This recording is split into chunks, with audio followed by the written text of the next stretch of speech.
Hello everyone, কেমন আছো তোমরা সবাই? আশা করি সবাই খুব খুব ভালো আছো। সুজিত পিয়ালি ব্লগে তোমাদের অনেক অনেক স্বাগত আর অনেক অনেক ভালোবাসা। আগের দিনকে তো তোমাদের সঙ্গে আইবুড়ো ভাতের ব্লগটা শেয়ার করেছিলাম, আর আজ শেয়ার করব মেহেন্দির ব্লগ। চলো ভিডিওটা শুরু করা যাক। এখানে তো দেখতেই পাচ্ছ সবাই সাজগোজ করছে, আর আমরা এখন যাব হচ্ছে বাড়িতে। এখানে সবাই প্রায় সাজগোজটা দেখে নিয়েছি, এখন বাড়িতে যাবো, আমরাও একটু রেডি হব, তারপরে আবার সন্ধ্যাবেলায় আসবো। সন্ধ্যাবেলায় তো ভীষণ সুন্দর একটা অনুষ্ঠান হবে। সন্ধ্যাবেলা অনুষ্ঠান সন্ধ্যাবেলাতেই শেয়ার করব। এখানে কিন্তু পপি বসে গেছে মেহেন্দি পরতে, কারণ কিনা ওর তো অনেকটা সময় লাগবে, আর ওর কিন্তু মেহেন্দির লুক এইটাই। সেটা পরে আবার তোমাদেরকে পুরোটা দেখাচ্ছি যখন দাঁড়াবে। শাড়িটা খুব সুন্দর পরা হয়েছিল। দেখো কি ভীষণ সুন্দরভাবে মেহেন্দিটা পরাচ্ছে, এত হাতের কাজ সুন্দর যে কি বলবো। এত ধরে ধরে পরাতে অনেকক্ষণ সময় লাগছে অবশ্য, কিন্তু ভীষণ সুন্দর হচ্ছে, তাই না বলো?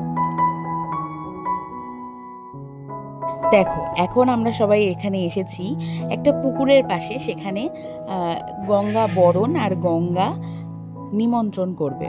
এইখানে মেজদি ভাই কিছুটা জলের মধ্যে নেমেছে, নেমে ওখানেই গঙ্গা বরণটা সেরে নিচ্ছে।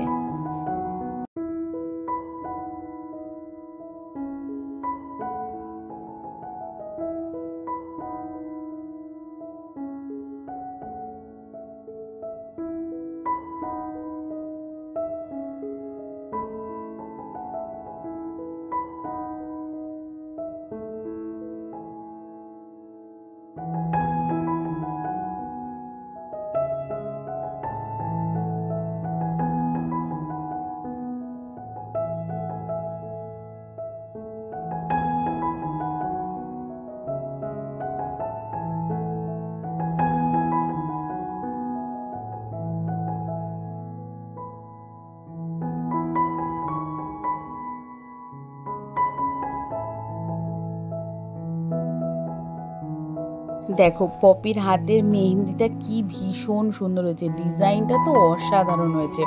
আমরা গঙ্গাবরণ সেরে আস্তে আস্তেই ওর কিন্তু ফ্রন্টে মেহেন্দি পরা হয়ে গেছে, এখনো কিছুটা বাকি আছে। আর এই হচ্ছে আমার বর, যাকে কিনা বিয়ে বাড়িতে বেশি দেখাই যায়নি। আর এখন আমরা এখানে সবাই বসে আছি, আর এখানে হচ্ছে ফটো তোলা।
দেখো কি সুন্দর সুন্দর ছবি তুলছে এরা, কত ভাবে।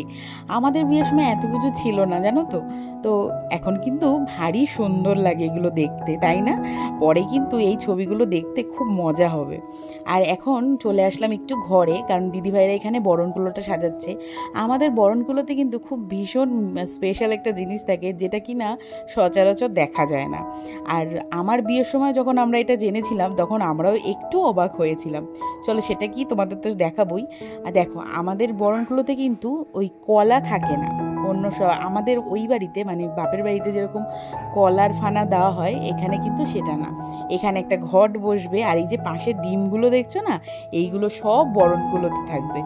এই যে একদম প্রথম থেকে একেবারে শেষ অবধি আমি এই বিয়ে বাড়িটাই ফার্স্ট টাইম অ্যাটেন্ড করলাম, যেখানে একদম শুরুর থেকে শেষ অবধি আমাদের কি কি নিয়ম আছে, কীরকমভাবে কী করতে হয়, সব কিছু দেখতে পেয়েছি। আসলে অন্য সব বিয়েতে, অন্য আমাদের আরও যে বাদবাকি যে রিলেটিভদের বাড়িতে বিয়ে থাকলে আমরা কী হয় সন্ধ্যের দিকে যাই, অত কিছু দেখার সুযোগ হয় না। আর এটা তো বাড়ির মেয়ের বিয়ে, তাই জন্য একদম সকাল থেকে রাত অবধি কোথায় কী খুঁটিনাটি হয়েছে, নিয়ম করা হয়েছে, সবটাই দেখা হয়েছে। আর এই দেখো এই ডিমের মধ্যে কিন্তু আবার স্বস্তিক চিহ্নও আঁকতে হয়।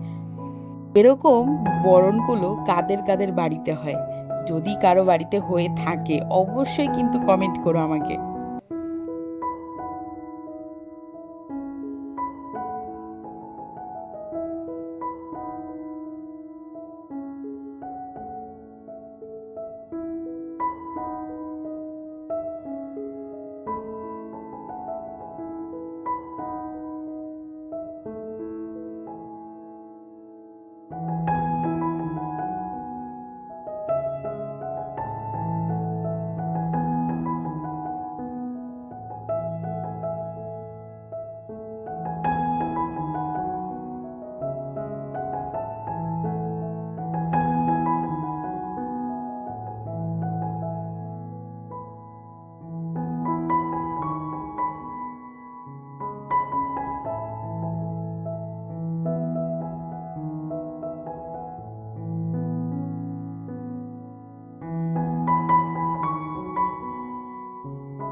দেখো বরণকুলোতে কিন্তু ঘট পাতা হয়ে গেছে, ভীষণ সুন্দর লাগছে। কিন্তু এই বিষয়টা কি ইউনিক না? আমার কিন্তু ভীষণ এখন ভালো লাগে।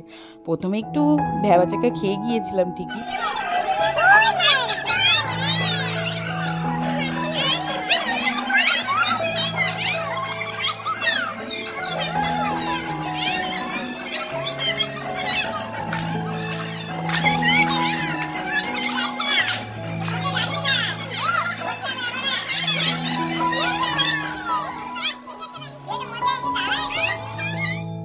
আজকের দিনের এই অনুষ্ঠান করার জন্য ছেলে মেয়েগুলো কি না খাটনি করেছে। যাক, আজকে কিন্তু ভীষণ ভালো লাগছে, তাই না বলো? আর এরকমটা কিন্তু আমরা এতদিন সিরিয়ালে, টিভিতে এসবে দেখেছি। আজকে যে নিজেদের বাড়ির বিয়েতেই হচ্ছে সেটা দেখে কিন্তু ভীষণ ভালোই লাগছে। আর সবাই দেখো এখানে প্রায় সবুজ রঙের শাড়ি পরে বসে আছে, খুব ভালো লাগছে দেখতে।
চলো আজকের ভিডিওটা কিন্তু এইটুখানি রাখছি, দেখা হচ্ছে তোমাদের সঙ্গে নতুন একটা ব্লগ নিয়ে। আজকের ব্লগটা তোমাদের কেমন লাগলো সেটা কিন্তু জানাতে একদম ভুলো না। ভালো লাগলে একটা লাইক করে যেও, সাবস্ক্রাইব করে এই ছোট্ট পরিবারটার পাশে থেকো। তো আজকের মতো টাটা বাই, ভালো থেকো, সুস্থ থেকো, আর সকলকে ভালো রেখো। তার আগে কিন্তু অবশ্যই নিজে ভালো থাকবে। চলো টাটা।